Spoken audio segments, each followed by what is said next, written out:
The repair bay of the Galactic Harmony buzzed with the familiar blend of alien chatter and the sounds of machinery at work.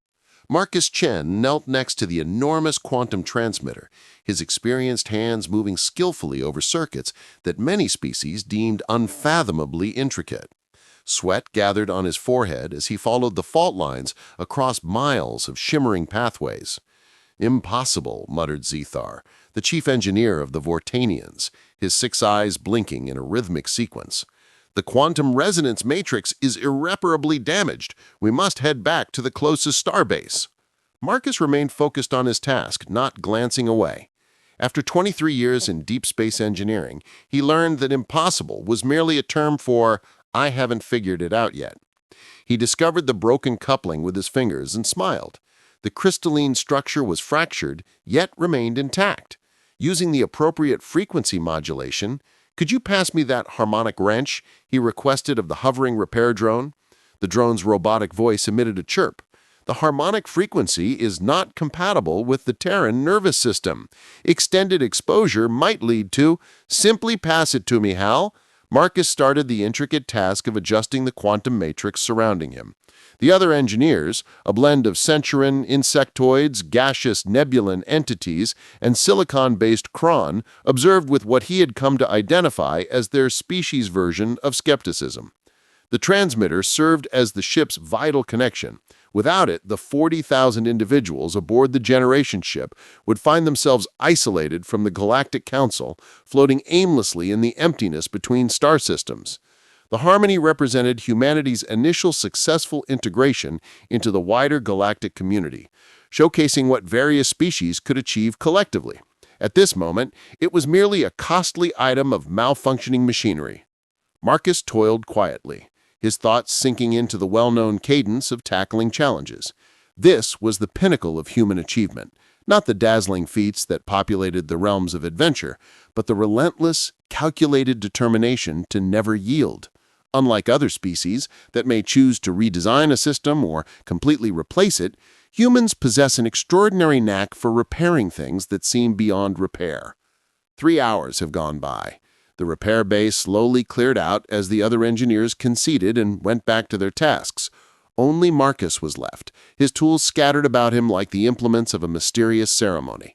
A voice came from behind him saying, "You know, at this point, many would have given up." Marcus glanced over to find Dr. Sarah Okafor, the chief xenobiologist of the ship.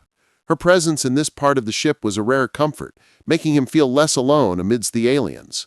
"Most people don't have a spouse who's an engineer who views impossible as a challenge," she said with a weary smile. Sarah chuckled, easing herself down next to him on the deck plates. "That's a valid observation. How does it appear?" It's as if someone attempted to conduct a comprehensive analysis using a system meant solely for simple communication methods. The quantum matrix may be disordered, yet the foundational framework remains unbroken. Marcus cleaned his hands with a rag. "I believe I can redirect the main channels via the secondary array, but it will necessitate some imaginative applications of physics." "Ah, the special by Marcus Chen. Break 3 laws of thermodynamics and somehow improve its performance beyond the previous state." A group of alien passengers floated into the repair bay as if drawn in by their discussion. Marcus identified them as members of the Zelthrian delegation, lofty, otherworldly entities with see-through skin and a regrettable inclination to regard lesser species with disdain. Ambassador Yolandra glided nearer, her voice imbued with the distinctive melodic quality of her kind. "Dr. Okafor, we would like to discuss the delay with you. Our scientists have assessed the damage to the transmitter, and we are convinced that the only feasible course of action is to evacuate immediately to the nearest cone facility." As Sarah began to reply, Marcus had already shifted his focus back to his tasks. He had encountered this discussion numerous times on various vessels during countless emergencies. The extraterrestrials consistently opted for the same answer: let go of the damaged item and replace it with a new one. However, humans repaired things. The harmonic wrench buzzed in his grip as he positioned the last coupling. The crystalline structure shimmered briefly before settling into a steady state. Energy levels surged on his diagnostic screen. "That's not possible," Yolanda said, her voice faltering in a way Marcus recognized as the Zelthrian version of stuttering.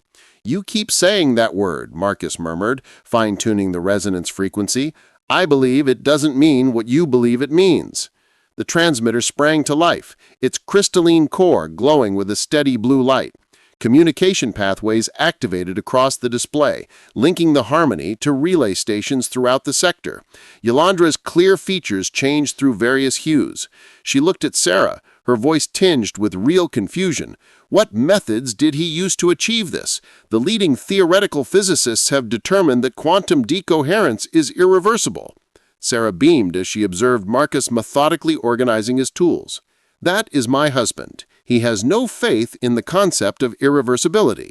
"Your spouse?" The ambassador appeared to be perplexed by the words. "Your repair technician is your buddy?" "Service technician?" Sarah's laugh had a piercing quality. "Ambassador, I'd like you to meet Dr. Marcus Chen.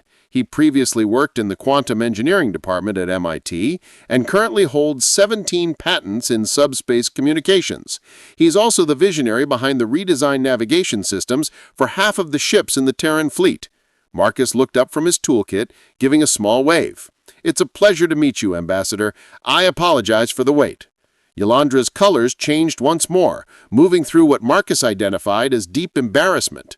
The other Zelthrians in her group were exchanging quick harmonics, likely reassessing their beliefs regarding human abilities. "We sincerely apologize, Dr. Chen. Your credentials were not known to us." "No worries," Marcus said, adjusting his gear on his shoulder. "It occurs frequently. Many people observe a man with grease on his hands and think he's merely working with tools." "But you were merely turning wrenches," Yolanda remarked, her confusion clear in her tone. "Indeed." Marcus exchanged a glance with Sarah. "Sometimes the most effective approach to addressing a theoretical issue is through a hands-on solution.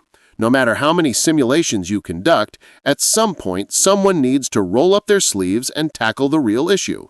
As they strolled away from the repair bay, Sarah intertwined her arm with Marcus's.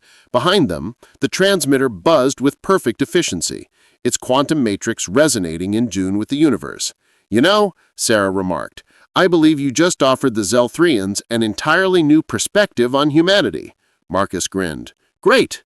Perhaps the next time something is broken, they will consider repairing it rather than discarding it." The galactic harmony glided effortlessly through the emptiness of space, its communication array functioning optimally, transporting 40,000 individuals towards their new residence among the stars. In the repair bay, the transmitter remained dedicated to its task, a reflection of the fundamental human reality that nothing is ever truly beyond repair. It merely awaits the right individual to find the solution.